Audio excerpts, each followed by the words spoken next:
तो हेलो मेरे प्यारे साथियों, स्वागत करता हूं मैं आपका अपने इस यूट्यूब चैनल पर। तो आज की हमारी क्लास होने वाली है जीके जीएस की, जो कि हमारी रोज़ इसी समय क्लास होती है, जिसके हमारे पीवाईक्यू क्वेश्चन होते हैं।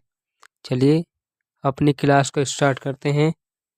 और ये क्लास आपकी RRB NTPC group D JE ALP technician के लिए बहुत ज़्यादा इम्पोर्टेंट है, जो कि हमारी पीवाईक्यू क्वेश्चन है उन्हों को हम वन लाइनर फॉर्म की में करते हैं। तो चलिए अपनी क्लास को स्टार्ट करते हैं। उससे पहले मैं आपसे कहना चाहता हूं कि हमारे चैनल को सब्सक्राइब एंड बेल आइकन को प्रेस करें, ताकि आने वाली हर एक क्लास आपको समय से मिल सके। और हमारी वीडियो अच्छी लगे तो हमारी वीडियो को लाइक, शेयर एंड कमेंट करें। तो चलिए स्टार्ट करते हैं अपना पहला क्वेश्चन। तो चलिए आपसे पहला क्वेश्चन में पूछा कि ईस्ट इंडिया कंपनी के खिलाफ प्लासी का युद्ध किसने लड़ा था? कौन सा? Question number 1। क्वेश्चन नंबर 1 में आपसे पूछा कि ईस्ट इंडिया कंपनी के खिलाफ प्लासी का युद्ध किसने लड़ा था?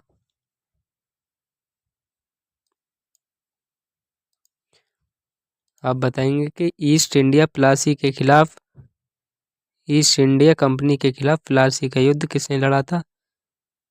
ये क्वेश्चन पूछा गया था आपका आरआरबी एनटीपीसी में 28 दिसंबर 2020 में। कब? 28 दिसंबर 2020 में। तो ये लड़ा था आपका सिराजुद्दौला ने। किसने? सिराजुद्दौला ने ईस्ट इंडिया कंपनी के खिलाफ प्लासी युद्ध। Question number 2। क्वेश्चन नंबर 2 में आपसे पूछा कि प्रसिद्ध गोल गुंबद कहाँ स्थित है? कौन सी प्रसिद्ध गोल गुंबद कहाँ स्थित है? तो आप बताएंगे ये कर्नाटक में। कहाँ पर? कर्नाटक में स्थित है। कौन सी प्रसिद्ध गोल गुंबद कहाँ स्थित है? तो ये बताएंगे आप कर्नाटक में। यह क्वेश्चन पूछा गया था आपका आरआरबी एनटीपीसी में, जो कि आपकी 28 दिसंबर 2020 की परीक्षा में पूछा गया था। कब? आरआरबी एनटीपीसी 28 दिसंबर 2020 में कि प्रसिद्ध गोल गुम्बद कौन सी प्रसिद्ध गोल गुंबद कहाँ स्थित है? तो ये थी आपकी कर्नाटक में। ये क्वेश्चन नंबर 3। क्वेश्चन नंबर 3 में आपसे पूछा है कि जलियांवाला बाग नरसंहार किस तिथि को हुआ था? कौन सा? जलियांवाला बाग नरसंहार किस तिथि को हुआ था? तो ये हुआ था आपका 13 अप्रैल 1919 में। अब जलियांवाला बाग नरसंहार किस तिथि को हुआ था? तो ये होता आपका 13 अप्रैल 1919 में। और यह क्वेश्चन पूछा था आपका आरआरबी एनटीपीसी ने, जो कि आपकी 28 दिसंबर 2020 की परीक्षा में हुआ था। कब? आरआरबी एनटीपीसी 28 दिसंबर 2020 में। चलिए क्वेश्चन नंबर 4 की तरफ चलते हैं। और 4 में आपसे पूछा कि महात्मा गांधी ने साबरमती से लेकर दाढ़ी तक प्रसिद्ध नमक मार्च शुरू किया था। दाढ़ी गुजरात के किस जिले में स्थित है? अब बताएं कि महात्मा गांधी ने साबरमती से लेकर दाढ़ी तक प्रसिद्ध नमक मार्च शुरू किया था, यानी कि यात्रा शुरू की थी। तो यह जो आपकी दाढ़ी है गुजरात के किस स्थान में, यानी कि किस जिले में स्थित है? तो आप बताएंगे गुजरात के नवसारी जिले में स्थित है। कौन सी? दाढ़ी। यह क्वेश्चन पूछा था आपसे आरआरबी एनटीपीसी 28 दिसंबर 2022 में। कब? आरआरबी एनटीपीसी 28 दिसंबर 2020 में। महात्मा गांधी ने साबरमती से लेकर दाढ़ी तक प्रसिद्ध नमक मार्च शुरू किया था। दाढ़ी गुजरात के किस जिले में स्थित है? तो आप बताएंगे कि नवासारी में। कहाँ? नवसारी में। क्वेश्चन नंबर 5 कि पानीपत का दूसरा युद्ध अकबर और हेमू के बीच किस वर्ष हुआ था? पानीपत का युद्ध। कौन सा? पानीपत का दूसरा युद्ध अकबर और हेमू के बीच किस वर्ष हुआ था? बताइए कि 1556 में हुआ था। कब? 1556 में। पानीपत का दूसरा युद्ध अकबर और हेमू के बीच किस वर्ष हुआ था? तो बताएंगे 1556 में। यह क्वेश्चन था आपका आरआरबी एनटीपीसी 28 दिसंबर 2020 का क्वेश्चन। कब? आरआरबी एनटीपीसी 28 दिसंबर 2020 का क्वेश्चन था ये। चलिए क्वेश्चन नंबर 6 की तरफ चलते हैं। क्वेश्चन नंबर 6 में आपसे पूछा है, क्वेश्चन नंबर 6 में आपसे पूछा है कि डैश को संविधान सभा के किस सभा ने भारत के लिए संविधान का मसौदा तैयार करने के लिए डॉक्टर भीमराव अंबेडकर की अध्यक्षता में एक मसौदा समिति का गठन किया था? क्या? डैश को संविधान सभा ने भारत के लिए संविधान का मसौदा तैयार करने के लिए डॉक्टर भीमराव अंबेडकर की अध्यक्षता में एक मसौदा समिति का गठन किया। तो क्या बताएंगे आप कि 29 अगस्त 1947 में। कब? 29 अगस्त 1947 में। यह क्वेश्चन था आपका आरआरबी एनटीपीसी में, जो कि आपका सीबीटी 2 9 मई 2022 का था। कब? आरआरबी एनटीपीसी सीबीटी 2 9 मई 2022 का क्वेश्चन था। चलिए क्वेश्चन नंबर 7।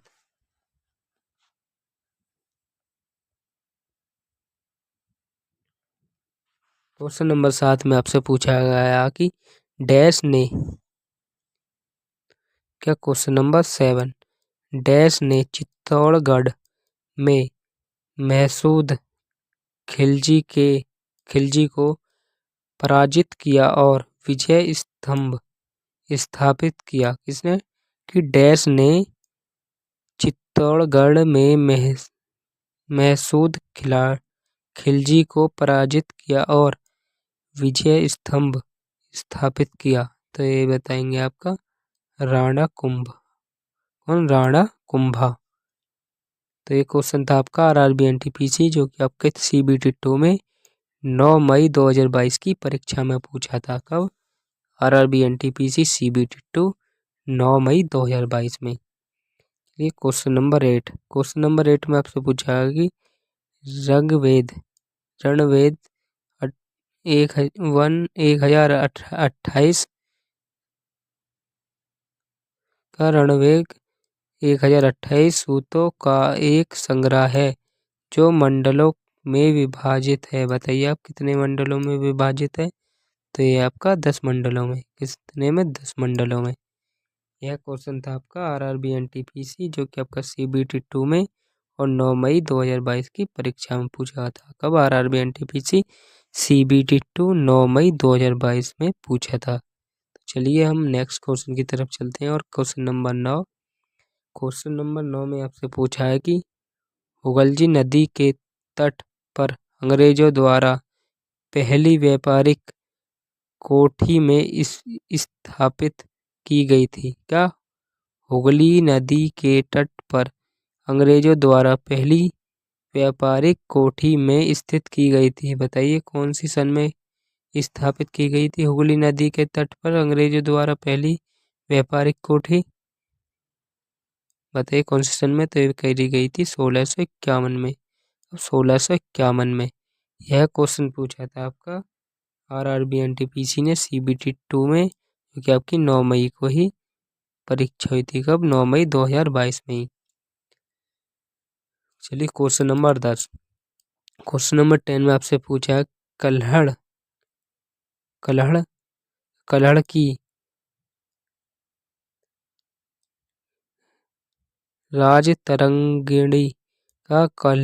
राजतरंगिणी में पर शासन करने वाले राजाओं के इतिहास का संस्कृत भाषा में वर्णन किया गया है।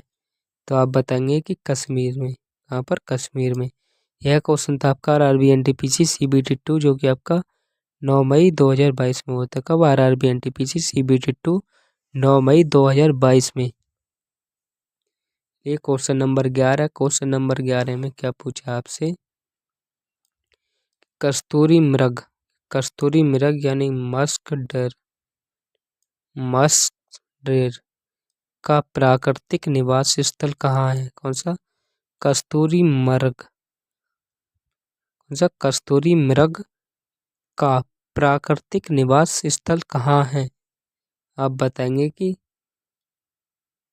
2500 मीटर से अधिक ऊंचे वाले उच्च अल्पाइन परिवेश पर। कहाँ पर? 2500 मीटर से अधिक ऊंचाई वाले उच्च अल्पाइन परिवेश पर। कौन सा? कस्तूरी मृग का प्राकृतिक निवास स्थल कहाँ है? ये 2500 मीटर से अधिक ऊंचाई वाले उच्च अल्पाइन परिवेश पर। यह क्वेश्चन पूछा था आपका आरआरबी ग्रुप डी ने, जो कि आपका 6 अक्टूबर 2022 में हुआ था। पेपर कब? आरआरबी ग्रुप डी ने 6 अक्टूबर 2022 में। एक क्वेश्चन नंबर 12 में आपसे पूछा कि भारत के कौन से राज्य आम्रवृक्ष या मैंगो सावर शब्द से संबंधित हैं? भारत के कौन से राज्य आम्रवृक्ष यानी कि मैंगो सावर शब्द से संबंधित हैं? तो ये बताएंगे आपका केरल और कर्नाटक। कौन सा? केरल और कर्नाटक आम्रवृक्ष से संबंधित हैं। यह क्वेश्चन था आपका आरआरबी ग्रुप डी का, जो कि आपका 6 अक्टूबर 2022 में हुआ था। कब? आरआरबी ग्रुप डी 6 अक्टूबर 2022। एक क्वेश्चन नंबर 13 में आपसे पूछा है कि कर्नाटक में बल्लारी, चित्रदुर्गा, चिक्कमगलुरु, तुमकुरु बेल्ट इनमें से किस खनिज के भंडार के लिए प्रसिद्ध हैं? तो ये आपका लोहे अयस्क के लिए। किसके? लोहे अयस्क के लिए। यह क्वेश्चन था आपका आरआरबी ग्रुप डी, जो कि आपका 6 अक्टूबर 2022 में पेपर हुआ था। कब? आरआरबी ग्रुप डी 6 अक्टूबर 2022 में। क्वेश्चन नंबर 14 में आपसे पूछा है कि क्वेश्चन नंबर 14 में आपसे क्या पूछा है कि डैश पश्चिम से आने वाले एक प्रबल धूल भरी झोंकेदार उष्ण और शुष्क गर्मी वाली हवा है, जो उत्तर भारत के पश्चिमी सिंधु गंगा के मैदानी क्षेत्र में बहती है। आप बताएं कौन सी? की डैश पश्चिमी से आने वाली एक प्रबल धूल भरी झोंकेदार उष्ण और शुष्क गर्मी वाली हवा है, जो उत्तर भारत के पश्चिमी सिंधु गंगा के मैदानी क्षेत्र में बहती है। तो आप बताएंगे कि लू। कौन सी है आपकी? लू।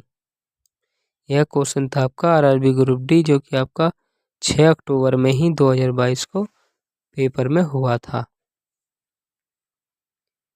चलिए क्वेश्चन नंबर 15 में आपसे पूछा है कि कौन सी वह एकमात्र नदी है जो राजस्थान के पश्चिमी भाग में बहती है? क्वेश्चन नंबर 15 में आपसे क्या पूछा कि कौन सी वह एकमात्र नदी है जो राजस्थान के पश्चिमी भाग में बहती है? आप बताएंगे कि वह कौन सी नदी है जो कि राजस्थान के पश्चिमी भाग में बहती है? तो आप बताएंगे कि वो है लूनी। कौन सी? लूनी। कि वह कौन सी एकमात्र नदी है कि जो राजस्थान के पश्चिमी भाग में बहती है? तो आप बताएंगे लूनी। कौन सी? लूनी। यह क्वेश्चन पूछा था आपका आरआरबी ग्रुप डी ने, जो कि आपका 6 अक्टूबर 2022 की परीक्षा में हुआ था। अब आरआरबी ग्रुप डी में 6 अक्टूबर 2022 में। चलिए क्वेश्चन नंबर नेक्स्ट और क्वेश्चन नंबर 16 की तरफ हम चलते हैं कि नर्मदा या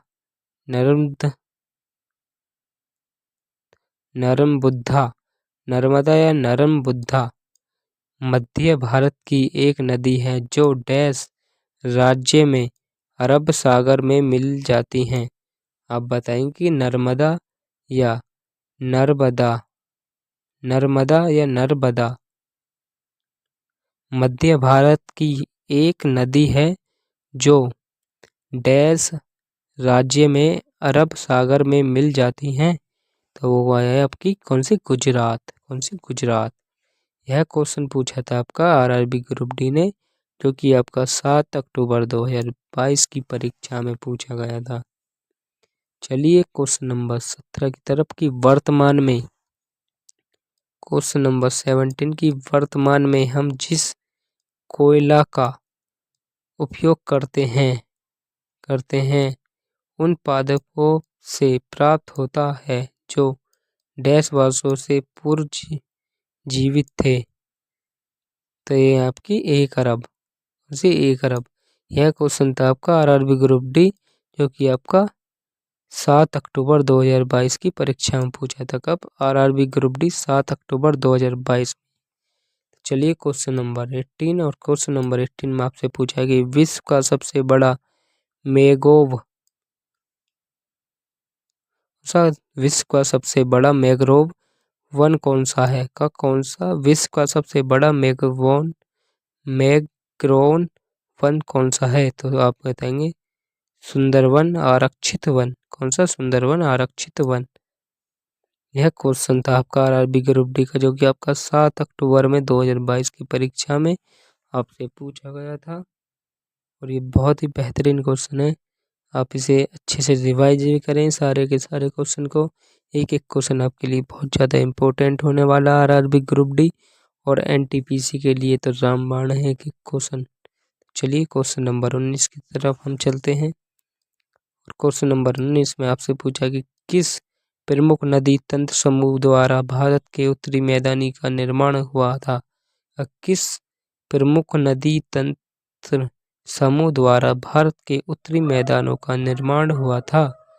तो आप बताएंगे सिंधु, गंगा और ब्रह्मपुत्र का। इसका सिंधु, गंगा और ब्रह्मपुत्र का।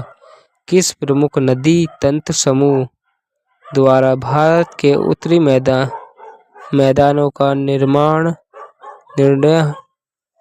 निर्माण हुआ है? तो आप बताएंगे सिंधु, गंगा और ब्रह्मपुत्र। यह क्वेश्चन था आपका आरआरबी ग्रुप डी में, जो कि आपका 7 अक्टूबर 2022 की परीक्षा में पूछा था। चलिए क्वेश्चन नंबर 20 की तरफ हम चलते हैं। तो क्वेश्चन नंबर 20 में आपसे क्या पूछा कि हम जानते हैं कि यदि वर्षा जल का पीएच मान 5.6 है से कम है तो इसे अम्लीय वर्षा कहते हैं। जब यह अम्लीय जल नदी में बह जाता है तो क्या होता है? नदी के जल का पीएच मान कम हो जाएगा। यह क्वेश्चन था आपका आरआरबी ग्रुप डी के, जो कि आपका 7 अक्टूबर 2022 की परीक्षा में पूछा था। चलिए क्वेश्चन नंबर 21 की तरफ हम चलते हैं। और क्वेश्चन नंबर 21 में आपसे क्या पूछा कि भारतीय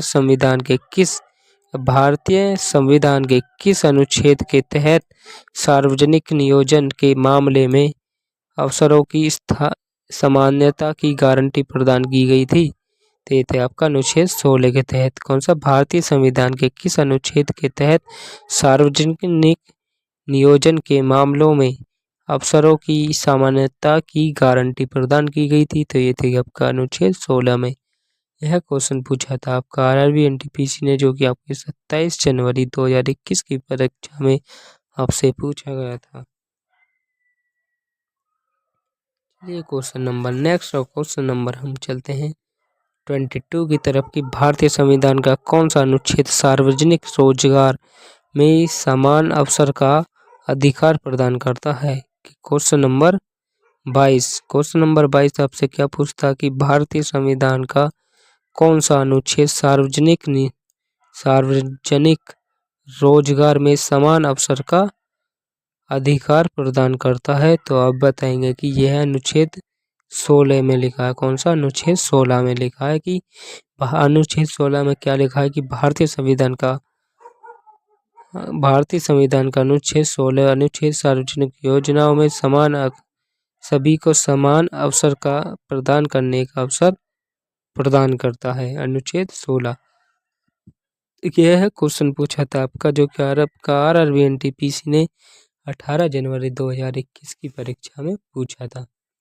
चलिए क्वेश्चन नंबर 23 की तरफ हम चलते हैं। आपसे क्वेश्चन नंबर 23 में पूछा है कि भारतीय संविधान का कौन सा अनुच्छेद, क्वेश्चन नंबर 23, कि भारतीय संविधान का कौन सा अनुच्छेद अभिव्यक्ति की स्वतंत्रता के संबंध में कुछ अधिकारों के संरक्षण की गारंटी देता है।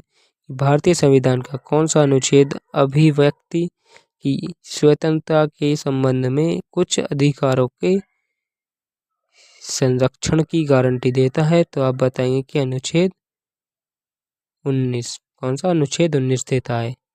कि यह क्वेश्चन था आपका RRB NTPC, जो कि आपकी 26 जुलाई 2021 में परीक्षा हुई थी।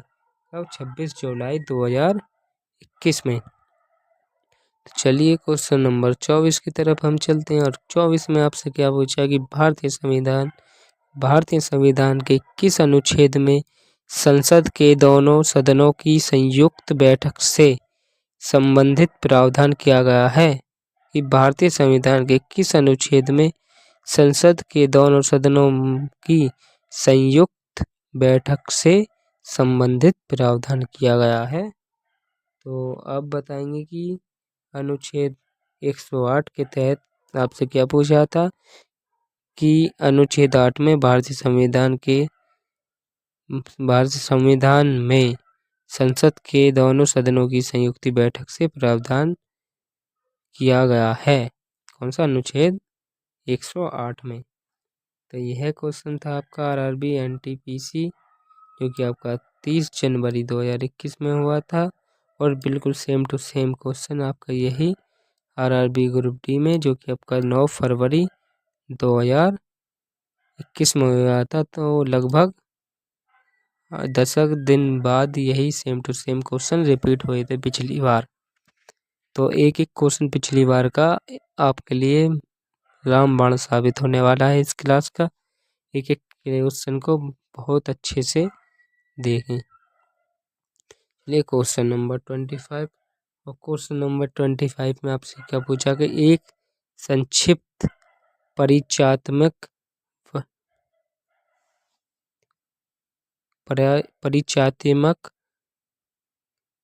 वाक्य जो संविधान के मार्गदर्शक उद्देश्य, सिद्धांतों और दर्शन को निर्धारित करती है कहलाती है क्या? क्वेश्चन नंबर 25, कि एक संक्षिप्त परिचयात्मक व्याख्यात्मक जो संविधान के मार्गदर्शक उद्देश्य, सिद्धांतों और दर्शन को दर्शातित करती है कहलाती है क्या? कहलाती है? तो वो कहलाती है आपकी प्रस्तावना। क्या? प्रस्तावना। यह क्वेश्चन था आपका RRB NTPC ने, जो कि आपका 8 मार्च 2021 में पूछा था। कब? RRB NTPC ने 8 मार्च 2021 में। चलिए क्वेश्चन नंबर 26। क्वेश्चन नंबर 26 में आपसे क्या पूछा था कि 1973 में केशवानंद भारतीय केस में इस सवाल को उठाया गया था कि प्रस्तावना को डैश बताइए, प्रस्तावना को संशोधित किया जा सकता है क्या? 1973 में केशवानंद भारतीय केस में इस सवाल को उठाया गया था कि प्रस्तावना को डैश इस संशोधन किया जा सकता है। ये उठाया था, संशोधन किया जा सकता है कि 1973 में के केस में। किसने उठाया था ये केस? केशवानंद ने। यह क्वेश्चन था आपका RRB NTPC ने, जो कि आपका 23 जनवरी 2021 की परीक्षा में आपसे पूछा गया था। लिए क्वेश्चन नंबर 27। क्वेश्चन नंबर 27 में आपसे पूछा कि डैश मांग वक्र लोचदार होता है और यह बेलोचदार होता है होने पर। क्या होने पर? बताइए। डैश मांग वक्र लोचदार होता है और डैश यह लोचदार होता है होने पर। क्या होने पर? ये होता है क्वेश्चन नंबर 27 कि सीमांत राजस्व का मान धनात्मक होने पर सीमांत राजस्व का मान ऋणात्मक हो जाता है। यह क्वेश्चन था आपका आरआरबी एनटीपीसी ने, जो कि आपका CBT 2 और आपकी कब 16 जून 2022 में हुआ था। क्वेश्चन नंबर 28 में क्या था कि वह वक्र जो उत्पादन के उन स्तरों को दर्शाता है जो अधिकृत लाभ अर्जित करने वाली कोई फर्म बाजार मूल्य विभिन्न मानों पर उत्पादन करने के लिए चुनौती है, उस फर्म को क्या कहा जाता है? तो उस फर्म को कहा जाता है आपका आपूर्ति वक्र। कौन सा? आपूर्ति वक्र कहा जाता है। यह क्वेश्चन पूछा था आपका आरआरबी एनटीपीसी ने CBT 2 में, जो कि आपका 16 जून 2022 में पेपर हुआ था। चलिए क्वेश्चन नंबर 29, और क्वेश्चन नंबर 29 में आपसे पूछा कि मानव विकास सूचांक, क्वेश्चन नंबर 29 की मानव विकास सूचांक के राजस्व घटक को डैश द्वारा मापा जाता है। तो जन्म के समय जीवित प्रत्याशा के, क्या मानव विकास सूचांकों के राजस्व घटक को डैश के द्वारा मापा जाता है? तो ये मापा जाता है आपका जन्म के समय जीवित प्रत्याशों से। तो यह क्वेश्चन पूछा था आपका आरआरबी एनटीपीसी ने, जो कि आपका CBT 2 हुआ था और आपका 26 जून 2022 में हुआ था। चलिए क्वेश्चन नंबर 30, क्वेश्चन नंबर 13 की वेलेरिया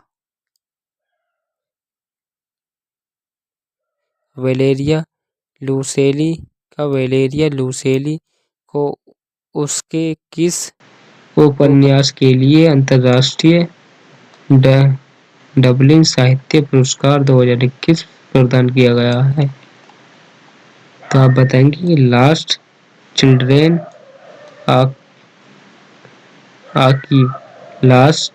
आकीव के द्वारा।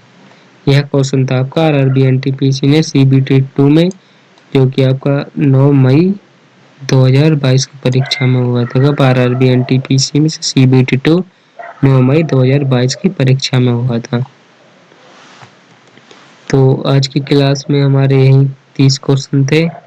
तो यह क्वेश्चन आपके लिए आरआरबी एनटीपीसी के लिए तो रामबाण समझो, लेकिन रेलवे के हर एक एग्जाम के लिए यह क्वेश्चन इम्पोर्टेंट है। तो एक एक क्वेश्चन आपके लिए एकदम रामबाण साबित होने वाला है। एक एक क्वेश्चन को बहुत ध्यान से देखें, क्योंकि हमने ये क्वेश्चन बहुत सारी किताबों से लिए हैं, जो कि PYQ सारे के सारे क्वेश्चन हैं।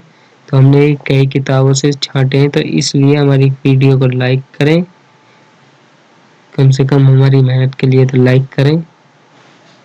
तो हमारे चैनल को सब्सक्राइब एंड बेल आइकन को प्रेस करें। चलिए मिलते हैं कल एक और नेक्स्ट वीडियो के साथ। जब तक के लिए आप अपना बैक रिवीजन करते रहिए। जब तक के लिए बाय बाय। मिलते हैं कल एक और नेक्स्ट वीडियो में।